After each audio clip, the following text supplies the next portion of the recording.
Hi friends, welcome back to easy reading. இன்னைக்கு நம்ம easy readingல பார்க்க போறது CVC family words like short vowel sound a. A ஓட sound a b ab a p up. இது short vowel sound. இதை use பண்ணி நம்ம எப்படி இந்த words ரீட் பண்றதுன்னு பார்க்கலாம்.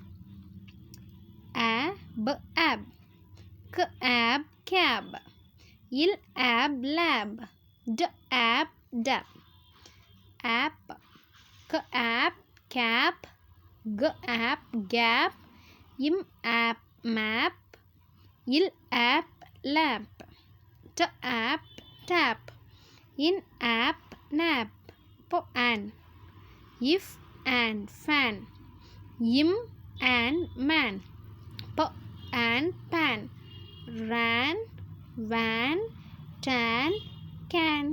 Thank you friends, thanks for watching.